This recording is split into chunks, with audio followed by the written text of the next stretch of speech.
बचे हुए जो 2 प्लेयर हैं लिक्विड और जक्सी वो कोशिश करेंगे बचने की, लेकिन जूस के ऊपर भी दिक्कतें आती हुई। What is going on? नावी यहाँ पे जूस को पकड़ चुकी है, आईसी को नॉकआउट किया जा चुका है, गॉडलेस डैमेज डिश आउट करने की कोशिश करते हुए स्कार के साथ एक प्लेयर की एचपी तो कम कर दी बट नहीं, और जूस ई स्पोर्ट्स होती है इस गेम से सबसे पहले एलिमिनेट।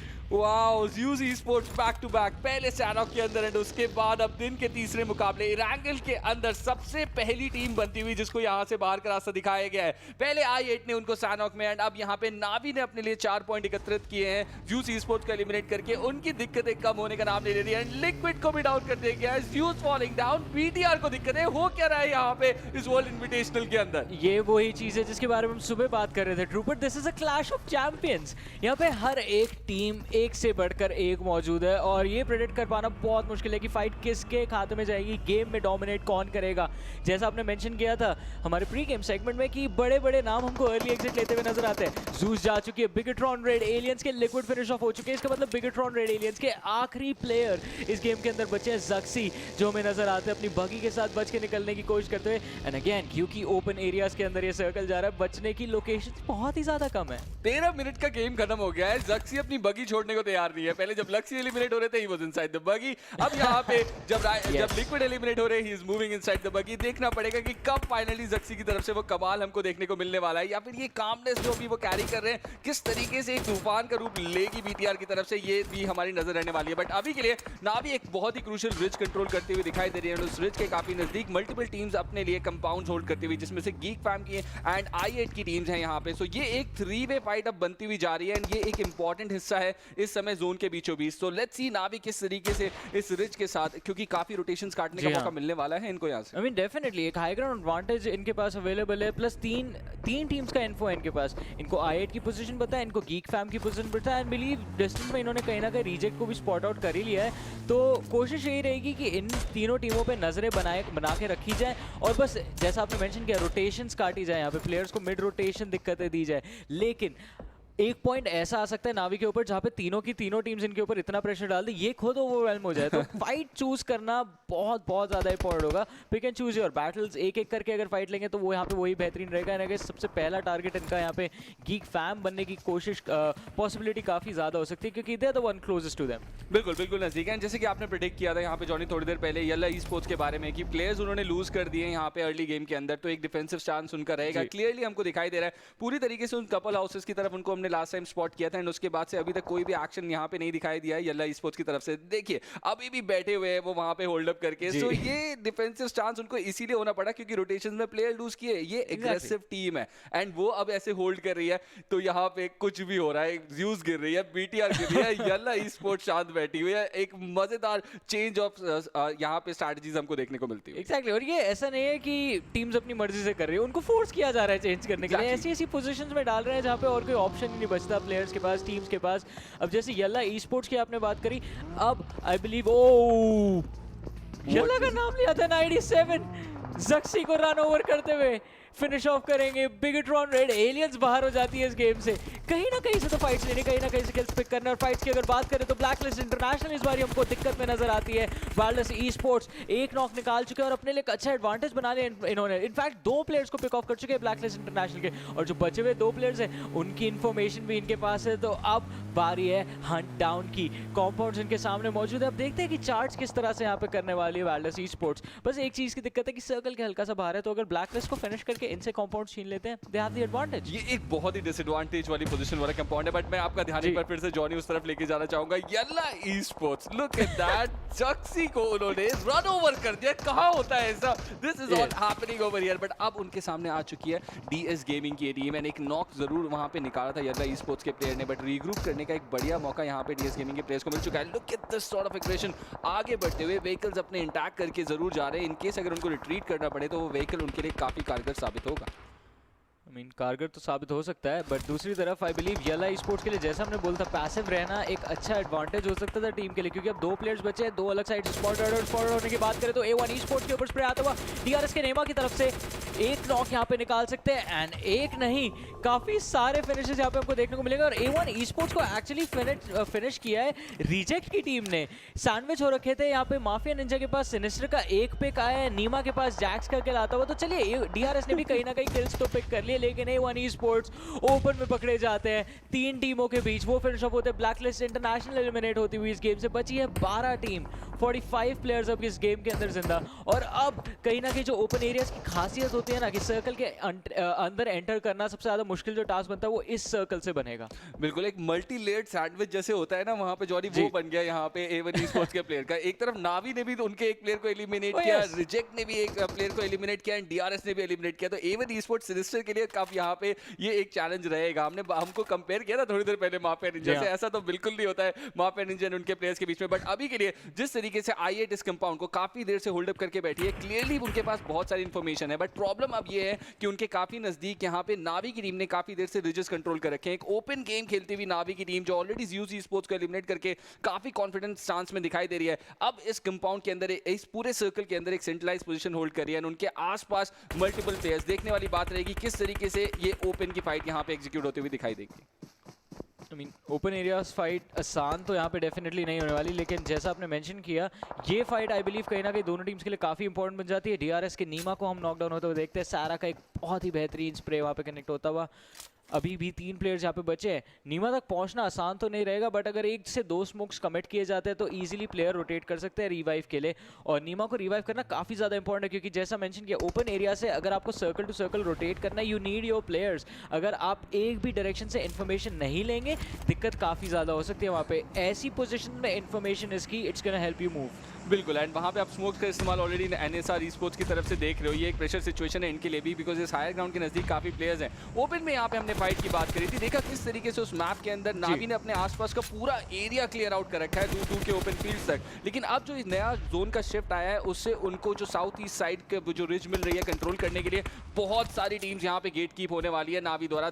सवाल ये मेरा ये रहेगा कितनी एमो उनके पास है, बिकॉज वो ओपन एरिया को काफ़ी देर से कंट्रोल कर रहे हैं, लगातार अपनी बुलेट्स को वहाँ पे यूज़ करते हुए दिखाई दे रहे हैं। अब जब टीम्स रोटेट करेंगे उनके आसपास से, जैसे कि आप देख सकते हो जेवियर अभी रोटेट कर रही है, यल्ला Esports के प्लेयर्स रोटेट करेंगे, वो सारी रोटेशंस काटने में नावी कारगर होने वाली है। कितना इंपैक्ट डालेगी नावी अब इस रिमेनिंग गेम के ऊपर, ये एक देखने वाली बात रहेगी। बट उनको अपनी यूटिलिटीज काफी सोच समझ के इस्तेमाल करनी पड़ेगी। एग्जैक्टली, लेकिन अब यल्ला Esports भी इस गेम से बाहर होती हुई हमको नजर आती है। NSR के ऊपर काफी ज्यादा दिक्कत है ना, आई बिलीव कहीं ना कहीं DRS का एग्जिट भी हमारे को अभी कुछ ही सेकंड्स के अंदर देखने को मिलेगा। रिजेक्ट की तरफ से आता हुआ एक अग्रेसिव पुश, DRS के 2 प्लेयर्स बैकलाइंस के अंदर मौजूद है, एक नॉकड आउट है। AJ मात्र अपनी टीम के लिए लड़ने के लिए बचे हैं और रिजेक्ट इनको हर जगह से घेर चुकी है। AJ ने यहाँ पे पहला नॉक तो निकाल लिया, लेकिन अब DRS की तरफ से DRS के ऊपर इनफैक्ट चार्ज होता हुआ हमको नजर आएगा। एंड जैसा मेंशन किया था, सारा का किल ऑल्दो यहाँ पे सिक्योर कर लिया गया है AJ के द्वारा, बट फिर भी लपिस AJ को फिनिश ऑफ करेंगे और इसी के साथ DRS एलिमिनेट होती है। NSR भी इस गेम से बाहर होती हुई बची है मात्र 9 टीम में, 34 प्लेयर्स इस गेम के अंदर जिंदा। और कहीं ना कहीं जैसा हमने कुछ देर पहले सर्कल देखा था, वो जो सदर्न और ईस्टर्न एजेस है इस सर्कल के, वो काफी ज्यादा डेडली बन जाएंगे। लेकिन दूसरी तरफ अगर नजर डाले तो नावी की तरफ यहाँ पे पुश आता हुआ i8 की तरफ से, नावी के प्लेयर्स नॉक डाउन होते हैं, i8 उस बात का फायदा उठा सकते हैं, बट ये एक ओपन पुश है और पीछे से फनाटिक ज़ॉम्बीज की स्क्वाड भी आ रही है।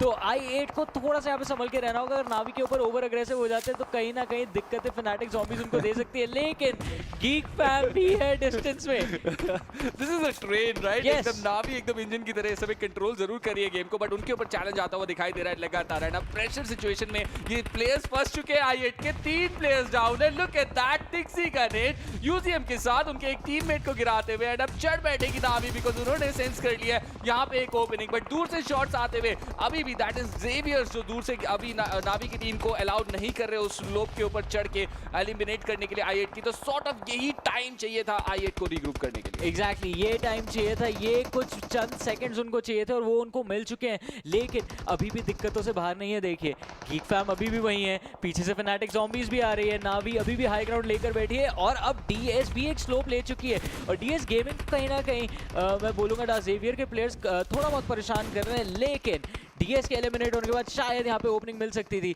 बट अब डा जेवियर फनाटिक को चैलेंज करने की कोशिश करेगी इस हाई ग्राउंड के लिए। ऐसे ही जेवियर को वियतनाम की सबसे बेहतरीन टीम नहीं कहा जाता, जिस तरीके से उन्होंने अपने आप को स्टेशन कर रखा है। मल्टीपल टीम्स के ऊपर इस समय इंपैक्ट डालने में सक्सेसफुल हो रहे हैं। पीछे से आते हुए fanatic zombies, look at that, उनको कितना रेजिस्टेंस मिल रहा है। ना ही सिर्फ i8 से, ब्लेड को जरूर अभी यहाँ पे डाउन करने में सक्सेसफुल रहे हैं, बट ब्लेड किसी तरीके से स्मोक के अंदर बचने की कोशिश करते हुए, मैटिक लगातार अपना इंपैक्ट डालते हुए उन्होंने पूरा ध्यान अभी i8 के ऊपर डाल दिया है। And look look at this, Xavier का एक लॉन्ग रेंज जाता हुआ ये जरूर नावी की टीम को डैमेज दे सकता है एंड प्लेयर्स गिराते हुए वहां पे उस नेट के साथ। लुक एट दैट, रबीज का वो नेट टिक्सी को डाउन करते हुए एंड उसके ऊपर रबीज अब चढ़ बैठे पूरी तरीके से नावी की टीम के ऊपर। उस नेट के साथ ओपनिंग क्रिएट करके चढ़ के ज़ेवियर ने उनको यहां से बाहर का रास्ता दिखा दिया है। जैसा आपने मेंशन किया है, इसी वजह से इनको इनके रीजन का बेस्ट बुलाया जाता है और अभी परफॉर्म भी इसी तरह से करते हुए नजर आ रहे हैं। एक बहुत ही बेहतरीन असॉल्ट नावी के ऊपर यहाँ पे ज़ेवियर का आता हुआ देखते ही देखते i8 भी हमें एलिमिनेट होती हुई नजर आई इस गेम के अंदर से। उनका अगला टारगेट बनेंगे फनाटिक ज़ॉम्बीज।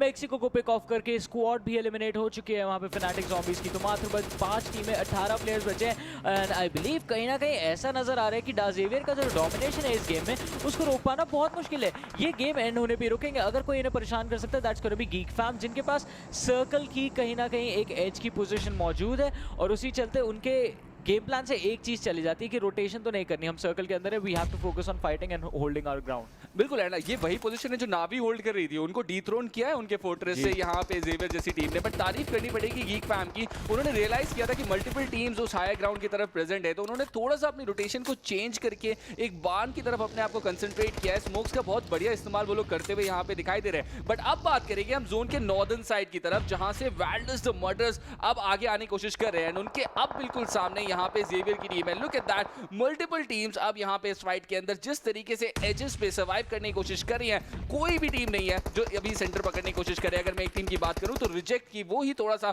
यहाँ पे सेंटर की तरफ प्लेयर्स को कंसंट्रेट कर पा रही है स्प्लिट सिचुएशन में, बट बहुत ही ज्यादा चैलेंजेस उनको यहाँ पे होना मिलने की संभावना है। जी हाँ, चैलेंजेस जैसा आपने कहा वो आई मीन काफ़ी ज़्यादा मिलने वाले हैं। इनफैक्ट प्लेयर्स को देखिए बस प्रोन डाउन हो चुके हैं इन वीट फार्म्स के अंदर और अब एक तरफ मूव करना भी एक बड़ा चैलेंज बन जाता है। बट आपको फाइट भी करनी होगी यहाँ पे अपने ओपोनेंट्स के साथ। और फाइट्स की अगर बात करें तो ज़ेवियर के ऑलरेडी 10 किल सिक्योर कर चुके हैं अपने लिए, टॉप 5 के अंदर भी एंट्री ले रही है। काफ़ी बेहतरीन गेम हो सकता है, लेकिन ब्रॉली की तरफ से आते हुए शॉट, बट ब्रॉली को ट्रेड किया जाएगा। गीक फैम के ओबी जो है उन्होंने वहाँ पे नॉक निकाला है ब्रॉली का एंड आई थिंक कहीं ना कहीं फिनिश करने की कोशिश रहेगी। स्नाइप दूसरी तरफ से आते हुए मिथ के एक और प्लेयर को यहाँ पे नॉकडाउन किया जाएगा।